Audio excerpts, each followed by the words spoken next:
ಲೋಕಾಪುರದಿಂದ ಧಾರವಾಡ ನೂತನ ರೈಲು ಮಾರ್ಗಕ್ಕಾಗಿ ಬೃಹತ್ ಪ್ರತಿಭಟನೆ, ಎಚ್ಚರಿಕೆ ನೀಡಿದ ಕುತ್ಬುದ್ದೀನ್ ಕಾಜಿ. ಹೌದು ವೀಕ್ಷಕರೇ, ಬೆಳಗಾವಿ ಜಿಲ್ಲೆಯ ರಾಮದುರ್ಗ ಪಟ್ಟಣಕ್ಕೆ ನೂತನ ರೈಲು ಮಾರ್ಗ ನಿರ್ಮಿಸುವಂತೆ ಆಗ್ರಹಿಸಿ ಕಳೆದ 2 ದಶಕಗಳಿಂದ ಅನೇಕ ಹೋರಾಟಗಳು ನಡೆದಿವೆ. ಇತ್ತೀಚೆಗೆ ಕರ್ನಾಟಕ ರಾಜ್ಯ ರೈಲು ಅಭಿವೃದ್ಧಿ ಹೋರಾಟ ಸಮಿತಿಯ ರಾಜ್ಯಾಧ್ಯಕ್ಷ ಕುತ್ಬುದ್ದೀನ್ ಕಾಜಿ ಅವರ ನೇತೃತ್ವದಲ್ಲಿ ರಾಮದುರ್ಗ ಹಾಗೂ ಸವದತ್ತಿ ತಾಲೂಕಿನಲ್ಲಿ ಬೃಹತ್ ಪ್ರತಿಭಟನೆ ನಡೆಸಿ ಜನಪ್ರತಿನಿಧಿಗಳಿಗೆ ಮನವಿಗಳನ್ನು ನೀಡಲಾಗಿದೆ. ಆದರೂ ಈವರೆಗೂ ಸರ್ಕಾರಗಳು ಯಾವುದೇ ಕ್ರಮ ಕೈಗೊಳ್ಳದಿರುವ ಕಾರಣ ಮುಂದಿನ ದಿನಗಳಲ್ಲಿ ಮತ್ತೊಂದು ಬೃಹತ್ ಪ್ರತಿಭಟನೆ ಹಮ್ಮಿಕೊಳ್ಳಲಾಗಿದೆ. ಈ ಕುರಿತು ರಾಮದುರ್ಗದಲ್ಲಿ ಮಾಧ್ಯಮದವರೊಂದಿಗೆ ಮಾತನಾಡಿದ ಕುತ್ಬುದ್ದೀನ್ ಕಾಜಿ ಅವರು, ಲೋಕಾಪುರದಿಂದ ರಾಮದುರ್ಗ ಸವದತ್ತಿ ಮಾರ್ಗವಾಗಿ ಧಾರವಾಡಕ್ಕೆ ನೂತನ ರೈಲು ಮಾರ್ಗ ನಿರ್ಮಿಸುವಂತೆ ಈಗಾಗಲೇ ಸಾಕಷ್ಟು ಹೋರಾಟಗಳನ್ನು ನಡೆಸಿ ಜನಪ್ರತಿನಿಧಿಗಳಿಗೆ ಮನವಿ ನೀಡಲಾಗಿದೆ. ಇದರ ಪ್ರತಿಫಲವಾಗಿ ಕೇಂದ್ರ ರೈಲ್ವೆ ಸಚಿವರಾದ ಶ್ರೀ ಅಶ್ವಿನಿ ವೈಷ್ಣವ್ ಅವರು ಲೋಕಾಪುರದಿಂದ ಧಾರವಾಡ ನೂತನ ರೈಲು ಮಾರ್ಗದ ಮರು ಸಮೀಕ್ಷೆ ನಡೆಸಿ ಅಗತ್ಯ ಕ್ರಮ ಕೈಗೊಳ್ಳುವಂತೆ ಸೂಚಿಸಿ ಹುಬ್ಬಳ್ಳಿ ರೈಲ್ವೆ ಅಧಿಕಾರಿಗಳಿಗೆ ಪತ್ರ ಬರೆದಿದ್ದರು. ಬೆಳಗಾವಿ, ಬಾಗಲಕೋಟೆ ಜಿಲ್ಲೆಯ ಶಾಸಕರು, ಉಸ್ತುವಾರಿ ಸಚಿವರು, ಸಂಸದರಿಗೂ ಮನವಿ ನೀಡಲಾಗಿದೆ. ಅವರು ಕೂಡ ಈ ರೈಲು ಮಾರ್ಗ ನಿರ್ಮಾಣಕ್ಕೆ ಆಸಕ್ತಿ ತೋರಿಸಿದ್ದಾರೆ. ಆದರೆ ಈವರೆಗೂ ಕೂಡ ಸರ್ಕಾರ ಹಾಗೂ ಹುಬ್ಬಳ್ಳಿ ರೈಲ್ವೆ ಅಧಿಕಾರಿಗಳು ಯಾವುದೇ ರೀತಿಯ ಕ್ರಮ ಕೈಗೊಂಡಿರುವುದಿಲ್ಲ. ಆದ ಕಾರಣ ಸರ್ಕಾರಕ್ಕೆ ಎಚ್ಚರಿಸಲು ಹಾಗೂ ಈ ನೂತನ ರೈಲು ಮಾರ್ಗದ ಮರು ಸಮೀಕ್ಷೆ ನಡೆಸಿ ಕೂಡಲೇ ನೂತನ ರೈಲು ಮಾರ್ಗದ ನಿರ್ಮಾಣ ಕಾರ್ಯ ಕೈಗೊಳ್ಳುವಂತೆ ಆಗ್ರಹಿಸಿ ಮುಂದಿನ ತಿಂಗಳು ಮತ್ತೊಂದು ಬೃಹತ್ ಪ್ರತಿಭಟನೆ ಹಮ್ಮಿಕೊಳ್ಳಲಾಗಿದೆ ಎಂದು ಅವರು ಹೇಳಿದರು. ವರದಿ ಅಫ್ತಾಬ್ ಸರ್ಮುಲ್ಲಾ, ರಾಮದುರ್ಗ. ಈಗಾಗಲೇ ನಿರಂತರ ಈ ಲೋಕಾಪುರ ಟು ಧಾರವಾಡ ರೈಲ್ವೆ ಮಾರ್ಗಕ್ಕಾಗಿ ರಾಮದುರ್ಗ, ಸವದತ್ತಿ, ಸಿರ್ಸಂಗಿ ಮತ್ತು ಈ ಭಾಗದೊಳಗೆ ಒಂದು ನಿರಂತರ ಹೋರಾಟ ನಡೀತಾ ಇದೆ. ಕಳೆದ ಒಂದು 10 ವರ್ಷಗಳಿಂದ ಯಲ್ಲಮ್ಮನ ಗುಡ್ಡದ ಭಕ್ತರು ಏನು ರೈಲ್ವೆ ಸೌಲಭ್ಯ ಬೇಕು ಆ ಸೌಲಭ್ಯದ ನಿಟ್ಟಿನೊಳಗೆ ಪ್ರಯತ್ನ ಮಾಡ್ತಾ ಇದ್ದಾರೆ. ಅದರಂತೆ ಈಗ ಕಳೆದ ವರ್ಷ ರಾಮದುರ್ಗದಲ್ಲಿ ಬೃಹತ್ ಪ್ರಮಾಣದ ಒಂದು ನಗರವನ್ನು ಬಂದ್ ಆಚರಿಸಿ ರಾಜಕಾರಣಿಗಳ ಸರ್ಕಾರಗಳ ಗಮನಕ್ಕೆ ತರಲಾಗಿದೆ.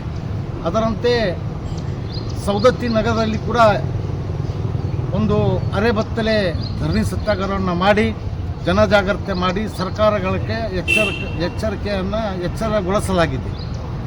ಅದರಂತೆ ಈಗ ಮುಂಬರುವ ಕೇಂದ್ರ ಮುಂಗಡ ಪತ್ರದಲ್ಲಿ ಈ ಯೋಜನೆ ಅನುಷ್ಠಾನಕ್ಕೆ ಬರ್ತೈತಿ ಅಂಥೇಳಿ ನಿರೀಕ್ಷೆ ಇವತ್ತು ರಾಮದುರ್ಗ ಇರ್ಬೋದು, ಸವದತ್ತಿ ನಗರದ ಜನ ಇರ್ಬೋದು, ಸವದತ್ತಿ ಯಲ್ಲಮ್ಮನ ಭಕ್ತರಿರ್ಬೋದು ಮತ್ತು ಸಿರ್ಸಂಗಿ ಕಾಳಮ್ಮ, ಶಬರಿಕೊಳ್ಳದ ಭಕ್ತರು ಇರ್ಬೋದು ನಿರೀಕ್ಷೆಯನ್ನು ಇಟ್ಟಾರ.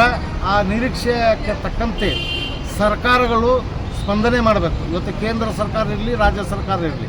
ಯಾಕಂದರೆ ಕರ್ನಾಟಕ ರಾಜ್ಯದೊಳಗೆ ರೈಲ್ವೆ ಮಾರ್ಗಗಳು ಅನುಷ್ಠಾನಕ್ಕೆ ಬರೋದು 50-50 ಆಧಾರದ ಮೇಲೆ, ಅಂದರೆ ಕೈರಾಡ ಒಪ್ಪಂದ ಅಂದರೆ ರಾಜ್ಯ ಮತ್ತು ಕೇಂದ್ರ ಸರ್ಕಾರ ಅರ್ಧ ಖರ್ಚವನ್ನು ನಿಭಾಯಿಸಿ ಈ ಯೋಜನೆ ಅನುಷ್ಠಾನಕ್ಕೆ ತರುವ ಅವಶ್ಯಕತೆ ಇದೆ.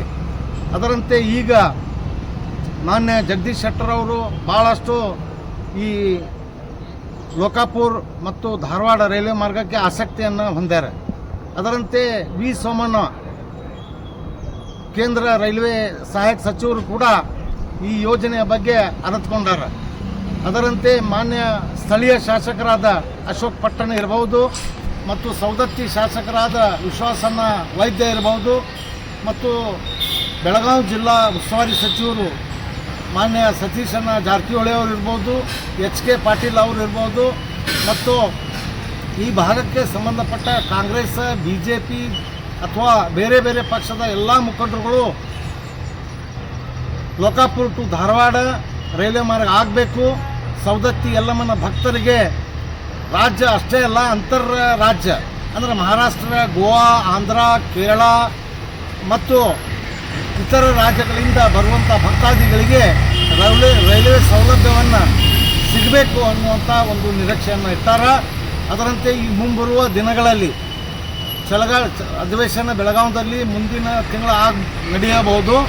ಆ ನಿಟ್ಟಿನೊಳಗೆ ನಾವು ಲೋಕಾಪುರದಿಂದ ಧಾರವಾಡವರೆಗೆ ಒಳಪಡುವ ಎಲ್ಲ ನಗರಗಳ ಪ್ರದೇಶಗಳೊಳಗೆ ಜನಜಾಗೃತಿಯನ್ನು ಮಾಡಿ ಒಂದು ದೊಡ್ಡ ಪ್ರಮಾಣದ ಹೋರಾಟವನ್ನು ಹಾಕ್ಕೋಬೇಕಂತ ಹೇಳಿ ಈಗಾಗಲೇ ನಾವು ಸಭೆಯನ್ನು ಮಾಡಿದ್ದೇವೆ.